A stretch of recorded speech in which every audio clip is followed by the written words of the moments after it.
You're calling me over. You're pulling me close. With love you surround me. You give me hope. Yeah, yeah. You're taking me deeper. You're making me whole. With grace you redeem me, and you restore my soul. Now I'm made new because of you. Yeah, you hold my head up. You remind me who I am. You hold my head up. I'm alive in you again. I'm made new. I'm made new. You're making me stronger. You're healing my heart. With your hands you hold me and you set me apart. Now I'm made new because of you. Yeah, you hold my head up. You remind me who I am. You hold my head up. I'm alive in you again. I'm made new. I'm made new.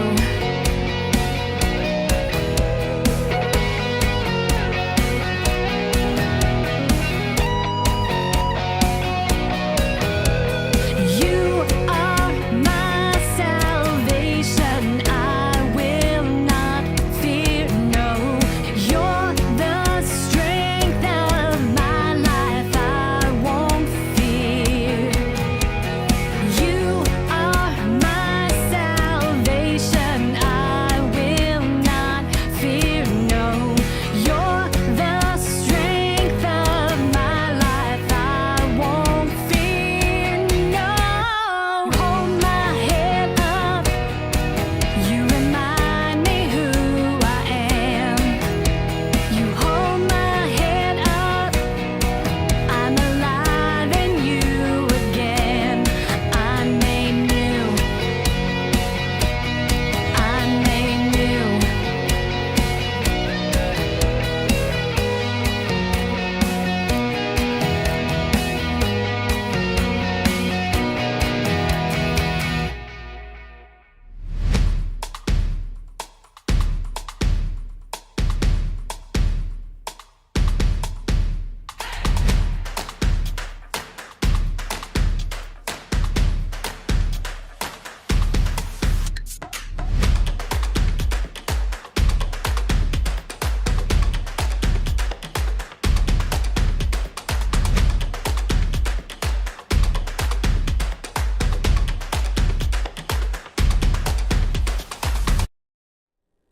Good morning, friends. Thank you for being with us today, and thank you for allowing me to be with you through technology. I know it's a little strange to come to a church service and watch a sermon on video. For those of you who are watching online, it's probably not as strange. It just reminds you of the old days.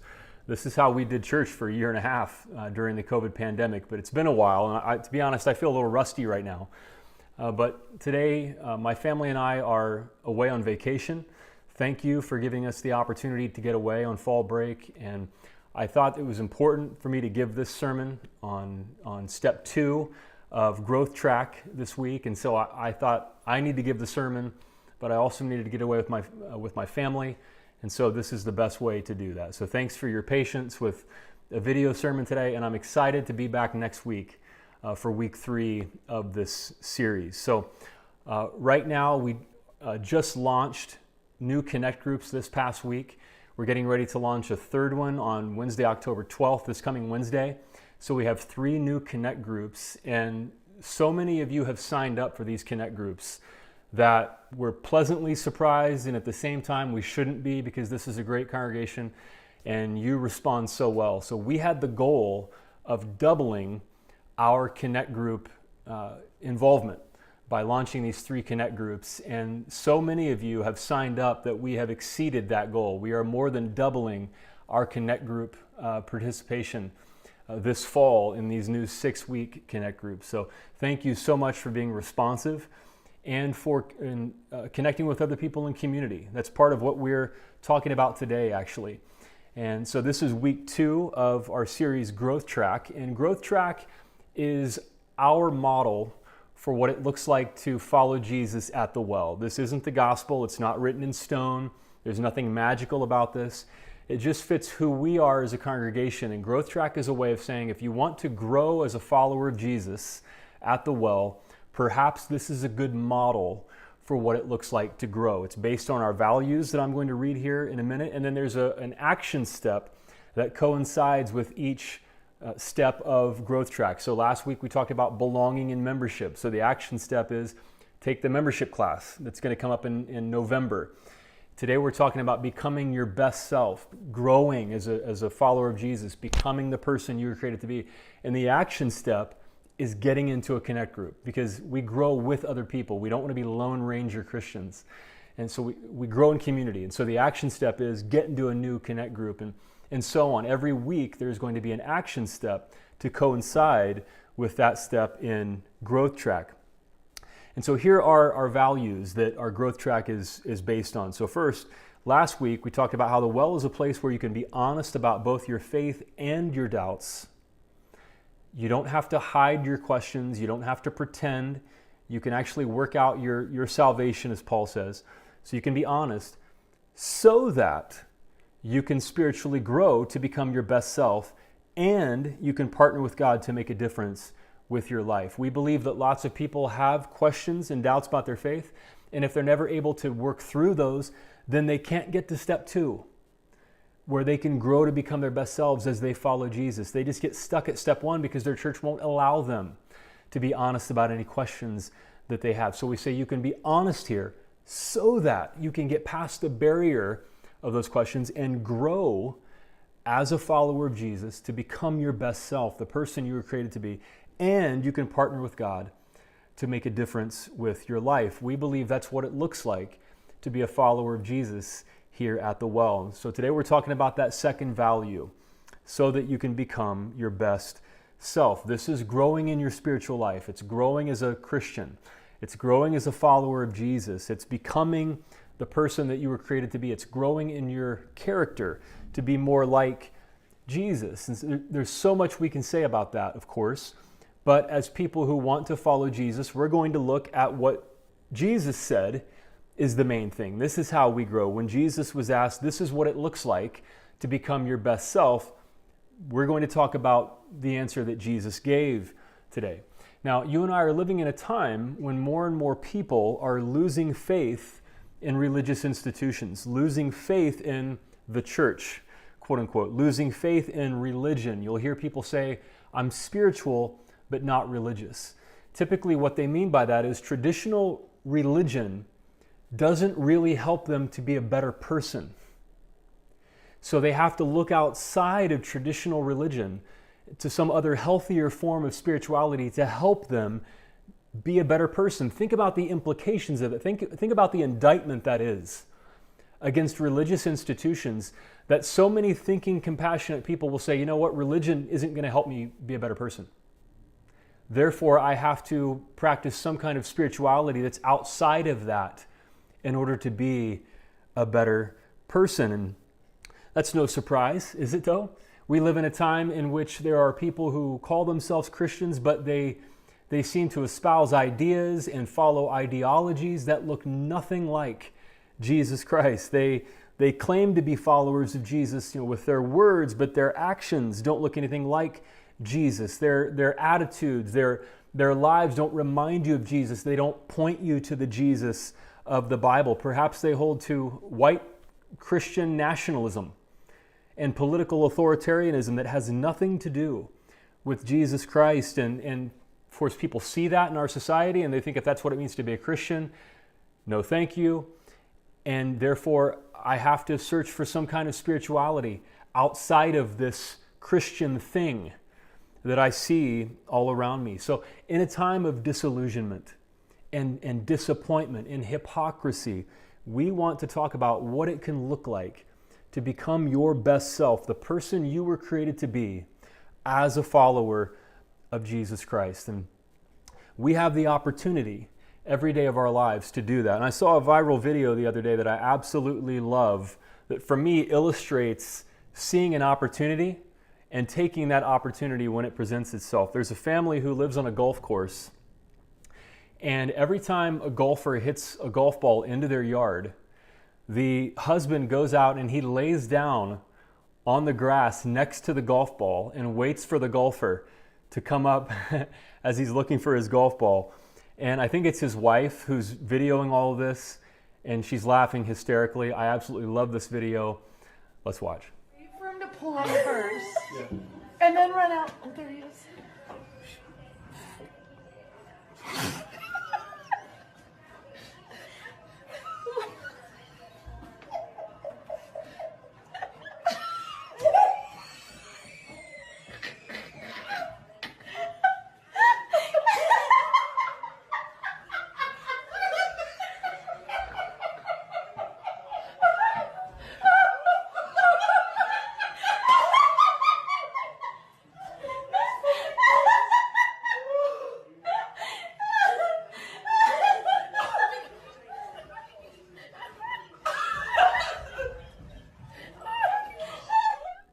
Isn't that video amazing?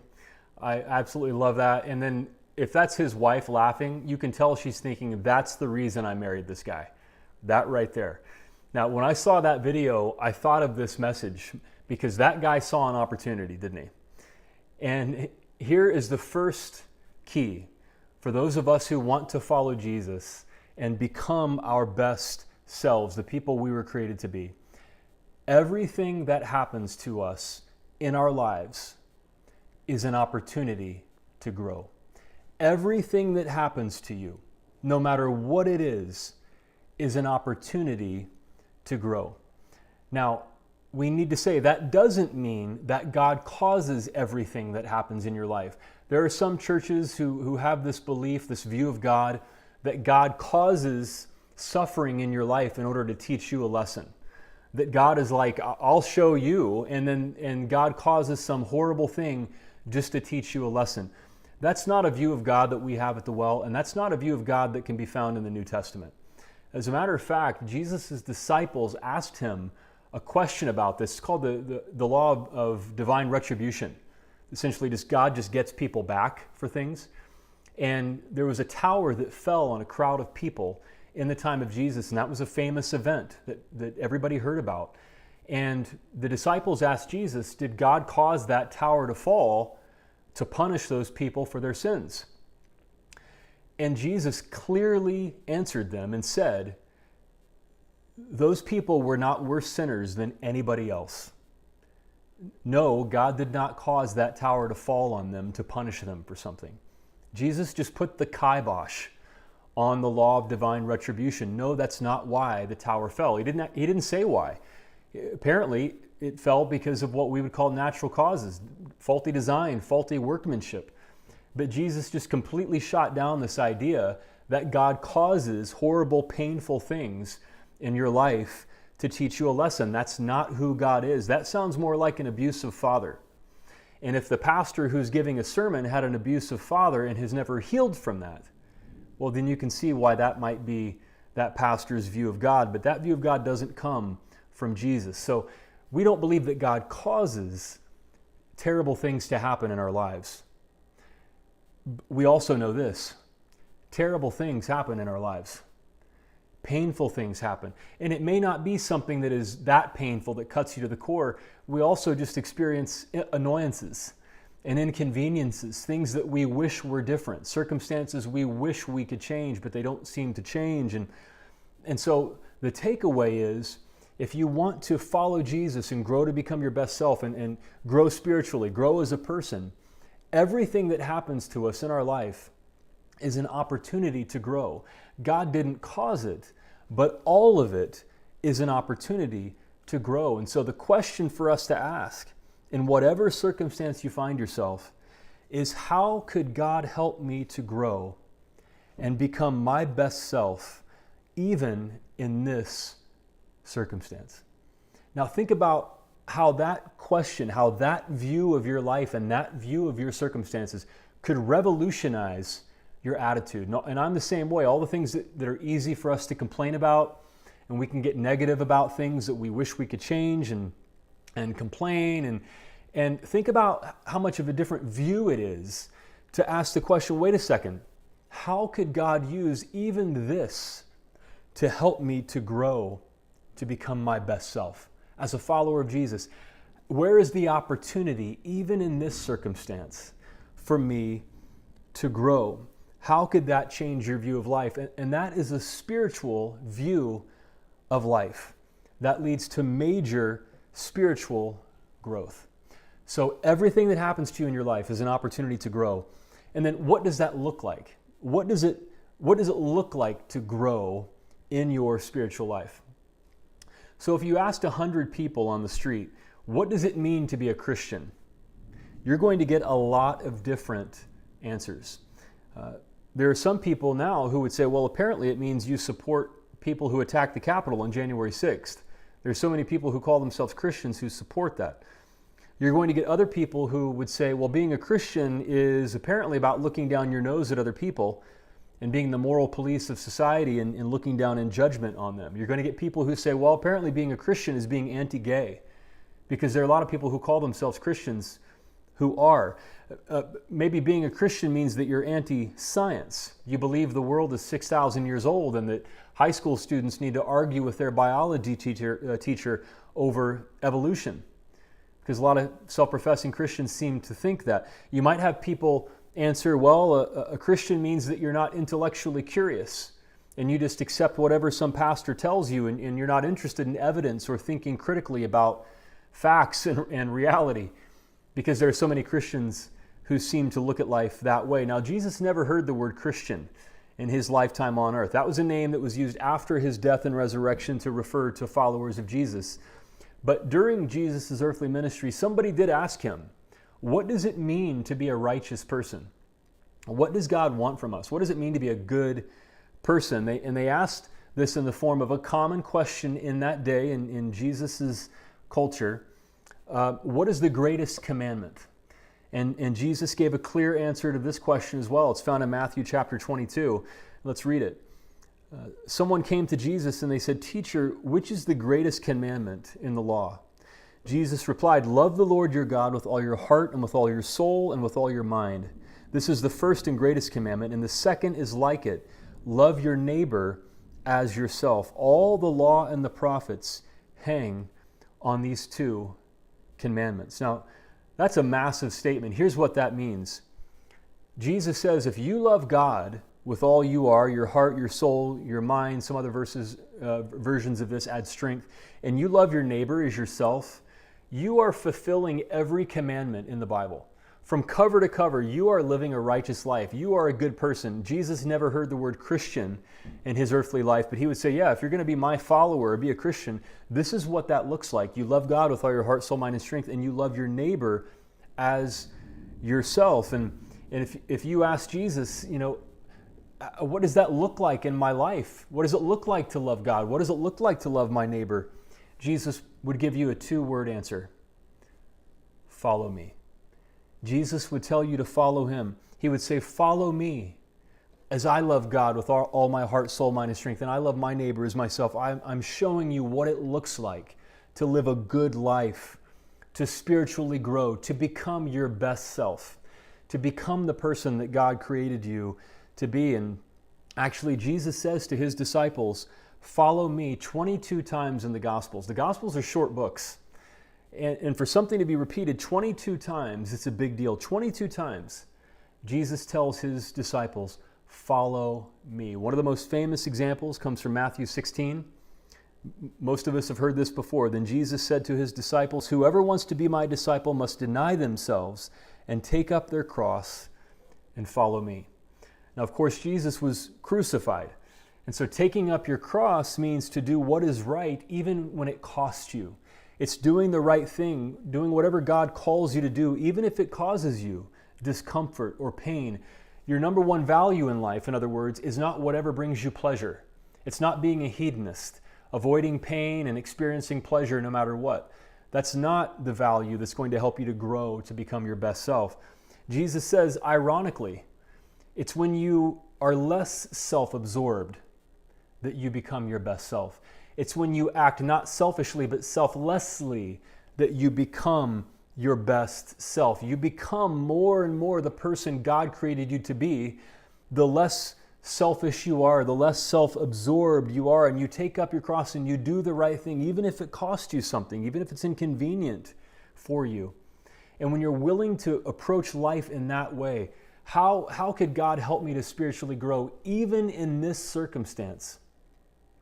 What does it look like to be a more loving person even in this circumstance? How can what I'm going through right now help to form me to be a more loving person? And what is that going to look like? Jesus said, sometimes it looks like taking up your cross and following me, doing the right thing, doing the loving thing, even if it costs you something. And if you are acting out of love and you're growing to be a more loving person in any circumstance, you are becoming your best self. Now, there are people who think that's controversial, believe it or not. The first speaker we ever had at the Well was a friend of mine named Jared Bias. And some of you were here for the early days of the Well when we had Jared as a guest speaker. Along with Pete Enns, Jared is the co-host of a podcast called The Bible for Normal People. It's an excellent podcast if you want to learn how to interpret the Bible and work through questions and doubts about your faith. And they release books as well. And when Jared visited the Well, he was just finishing up a book he was working on, and he kind of tested that material on us as a congregation before the book was released. And I actually have a picture of his visit here. This is back when we all just met on the multi-purpose room floor. We took up like only half of the floor. The Well's triple the size that it was back then. We've come a long way since then, but the point of Jared's book that he released right after that was that Christians are defined by love, not by creeds. And to some people, that is controversial. I remember there were some people who were struggling with that concept, because so many of us, we think of what it means to follow Jesus as you just believe stuff. You believe the right stuff, and that's what makes you a Christian, or that's what helps you grow, or makes you a good person. If you just believe the statement of faith on the church website, that makes you a Christian, a follower of Jesus. And what Jared did was he pointed out what Jesus says makes you a good follower of Jesus. And of course, we already read the greatest commandment. Jesus said in John 13, here's how they'll know you're my disciples. I know it might be a little weird for you to respond to me since this is on video, but I wonder if you would finish this statement for me. They will know you are Christians by your love. They will know you are my disciples by your love. That's what Jesus said in John 13. A new command I give you, love one another. As I have loved you, so you must love one another. By this, everyone will know that you are my disciples if you love one another. And there were people who listened to Jared's talk back in the early days of the Well, and they struggled. Man, this just sounds like lovey-dovey, wishy-washy stuff. Like we're just supposed to be like loving. Is that what it means to follow Jesus? Psh. Yes. That's what Jesus said when somebody asked him, Teacher, what's the greatest commandment? Jesus didn't say, pretend you believe everything on the church website. Jesus didn't say, memorize a specific creed. Jesus said, love God with all your heart, soul, mind, and strength. And how do you love God? You love your neighbor as yourself. Follow me as I show you what that looks like to live a life of love. And there are times it requires you to take up your cross and deny yourself and follow me. But the good news is the less self-absorbed you are, as you deny yourself and the more you do the right thing and you ask God, even in this circumstance, even in a painful circumstance, how can God help me to grow, to become a better person? How can I become a more loving person? That's what it looks like to become your best self. That's the best version of you imaginable. That's what Jesus said. But so many of us have been indoctrinated by churches who just were creed-based, and they just had this narrow slice of the theological pie that their church ascribed to, and they ignore the most obvious things in the world. What Jesus said are actually the main thing, which is to love God and love people and to follow Him. And so we're kind of funneling down here to the ultimate question of what it looks like, to spiritually grow and become your best self. In everything that happens to me, how can I grow to be a more loving person like Jesus, even in this circumstance? Even if it's inconvenient, even if it's causing me pain. In everything that happens to me, how can God use this thing that I'm going through to help me to be a more loving person like Jesus, even in this circumstance? Now, that can be easier said than done. Some of us right now are going through horrible circumstances, and once again, we don't believe that God causes painful things in order to teach us a lesson. That's a sadistic God. That's an abusive parent. That's not the God of the New Testament. Maybe we're praying for circumstances to change, and we wish they would, and it's only natural and normal for you to wish that your circumstances would change right now. Nobody could fault you for that. It just makes you a normal person. But the deeper question that really leads us to grow as Christians, as followers of Jesus, to become our best selves, is that question in everything that happens to me. How can I grow to be more loving like Jesus, even in this circumstance? How does God want to use even this to help me to be more loving like Jesus? That's what it means to become your best self. And we start to become our best self when our questions in life switch from what makes me comfortable to what makes me a more loving person. From what is convenient for me to what expresses love for God and my neighbor. From what gives me a temporary feel-good buzz to what really produces peace and joy in my life. Going from the question, how do I just make more money in life, to what is my purpose?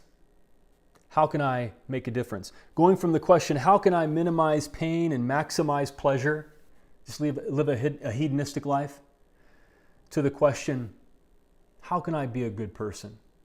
How can I do the right thing? And no matter what we face, no matter what circumstance we find ourselves in, that question will help us to become our best selves. How can I grow to be more loving like Jesus, even in this circumstance? That's what Jesus says it looks like to grow as His follower and to grow to become your best self. I wanted to give you some practical resources, some spiritual guides that can help us to kind of flesh out what that looks like. And no matter what circumstance you find yourself in, are there other practices that can help you to ask this question and to grow? And so Aaron Stritzel, who speaks here sometimes, he is a spiritual contemplative. He loves reading mystical authors and practicing different types of prayer, and he is passionate and excited about those things. And so I asked him, what are some good resources to give to thinking, compassionate Christians who want to grow to become their best selves? It was like throwing a steak in front of a tiger. He was like, oh, I can answer that question. He was so excited just to give resources. And so here are some books that he recommended. And for some of you, maybe you want to pull out your phone and take a picture of the screen right now, some titles that Aaron recommended, ways to grow to become our best selves. He said anything by Richard Rohr, pretty much, but specifically Everything Belongs, or Falling Upward by Richard Rohr. Brian McLaren's book, Faith After Doubt, which we studied here as a church. And then David Banner's Soulful Spirituality, or another work, Human Being and Becoming. Those are some spiritual growth resources that Aaron recommended for people who are asking that question. Even in this circumstance, how could God use even this in my life, every moment of every day, whatever it is I'm going through, to make me a more loving person as I follow Jesus? And like we said at the beginning, one of the best ways to grow in your spiritual life is to grow with other people in a Connect group. And there's still time for you to join a brand new 6-week Connect group. 2 of them just started this past week. You can go to wellchurch.org.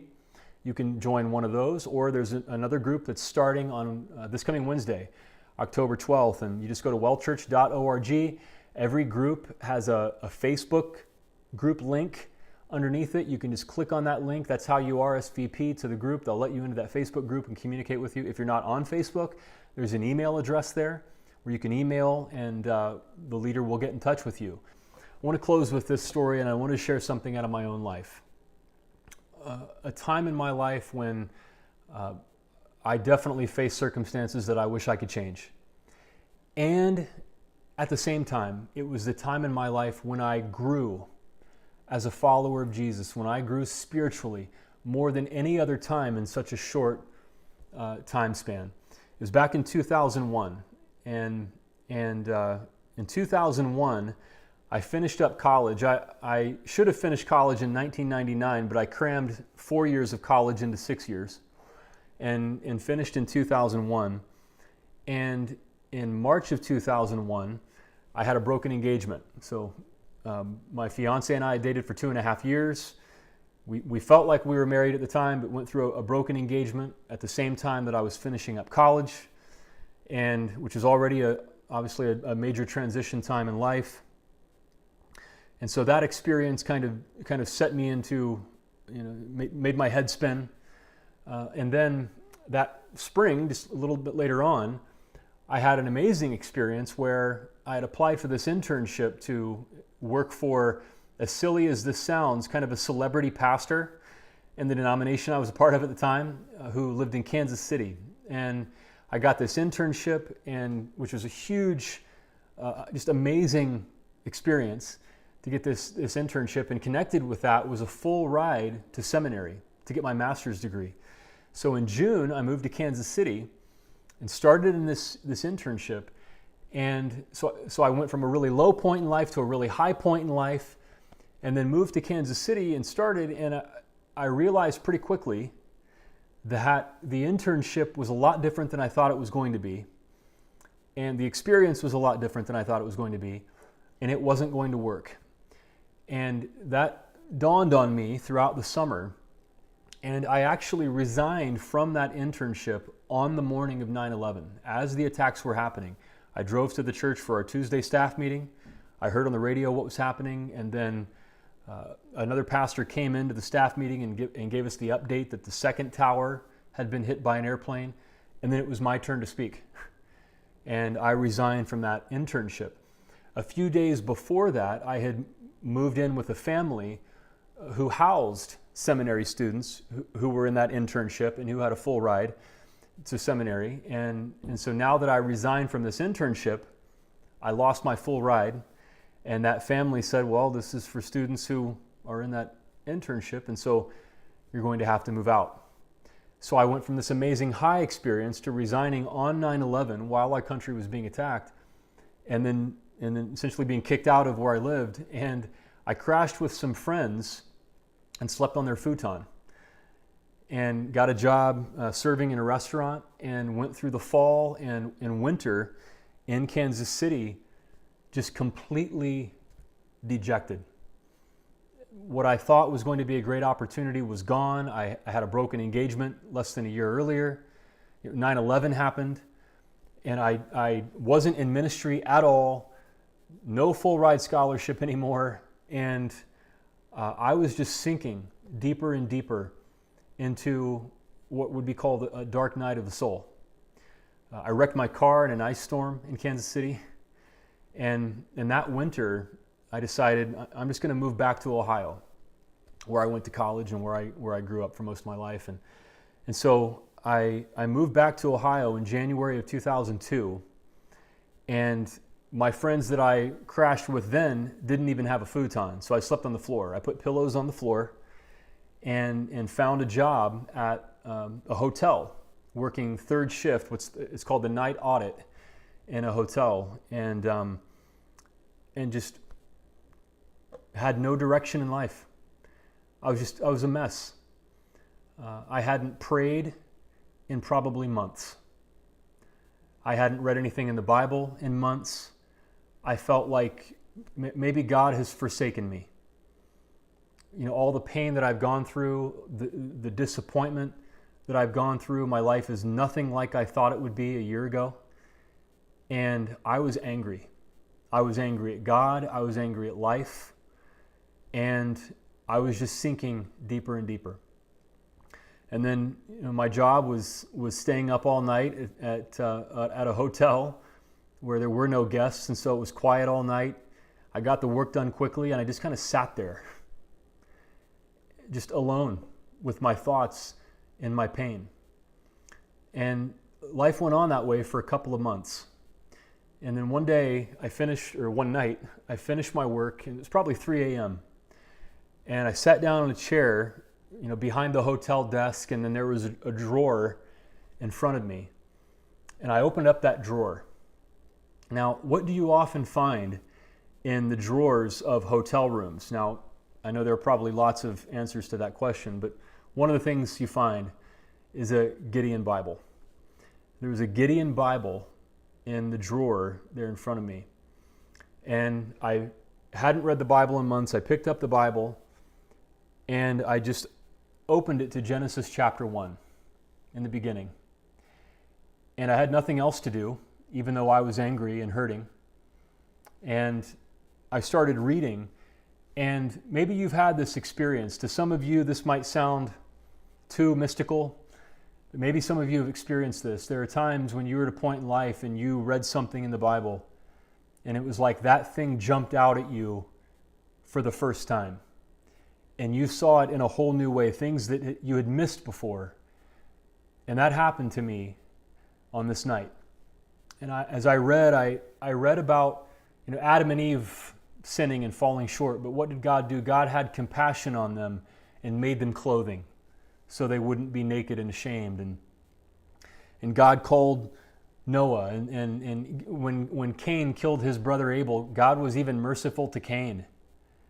And we have lots of questions about these Bible stories and so on. But as I read, all of the instances of God's compassion, God's mercy, God's graciousness just seemed to jump off the page.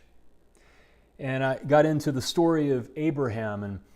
And once again, the books of the Bible written in a different culture and in a much different time than ours. And so they require interpretation. But there's a story in Genesis about Abraham and his wife Sarah. And Abraham has a concubine named Hagar. And Hagar gets pregnant, but that creates drama in the family. And Abraham and Sarah kick her out of the house. And so Hagar, who is a slave, by the way, she was a slave in this time. And she and her son are kicked out of their home. They have no recourse. And the scripture tells us in Genesis chapter 21 that Hagar took her little boy, Ishmael, little baby, and they had just a small amount of water that they were given when they were kicked out of their house. And when the water was finished, she took her baby and she laid him underneath a bush where there was shade in this desert. And then she went away at a distance and waited for both of them to die of dehydration.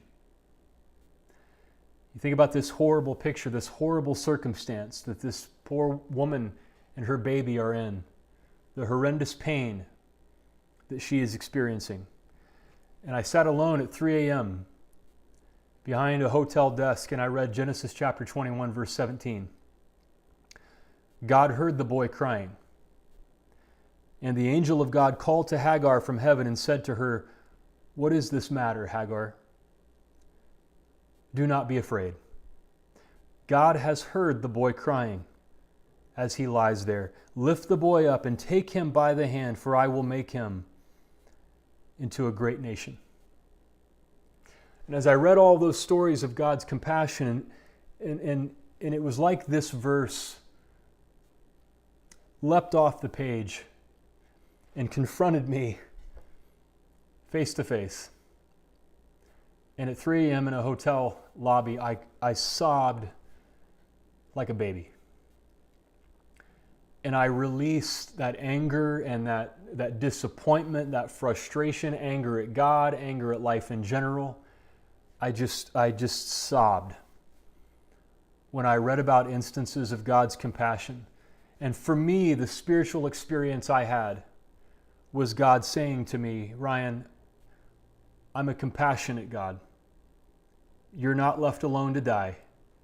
I haven't forsaken you. And I see your pain, and I see everyone's pain. And I'm here. And now let's lift ourselves up here. I'm going to lift you up.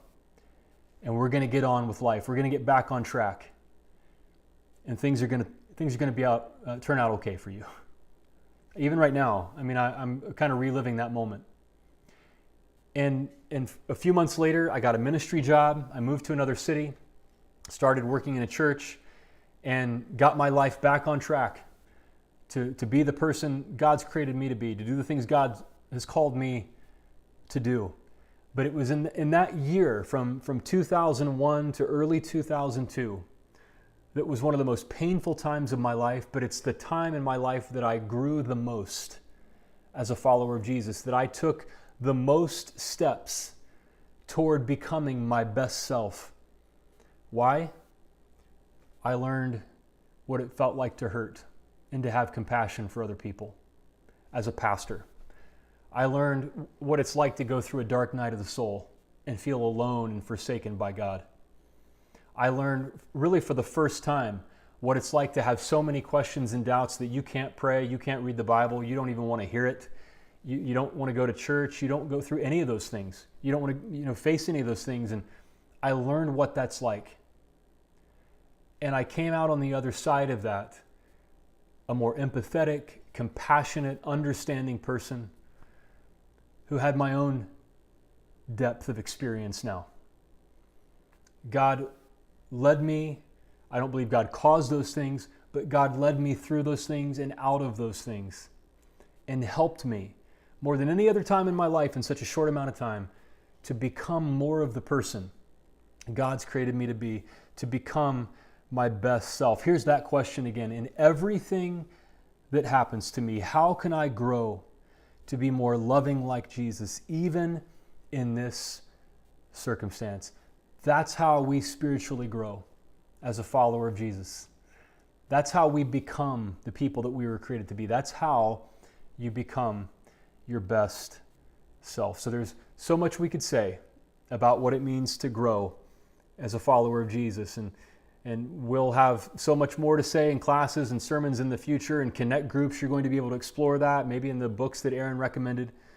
But for now, Jesus said, what it looks like to become your best self is to love God with all your heart, soul, mind, and strength, and love your neighbor as yourself. And we follow Jesus to see what that looks like. We're willing to deny ourselves and take up our cross and follow him. And no matter what happens to you, you can ask, how can I grow to be more loving like Jesus, even in this circumstance?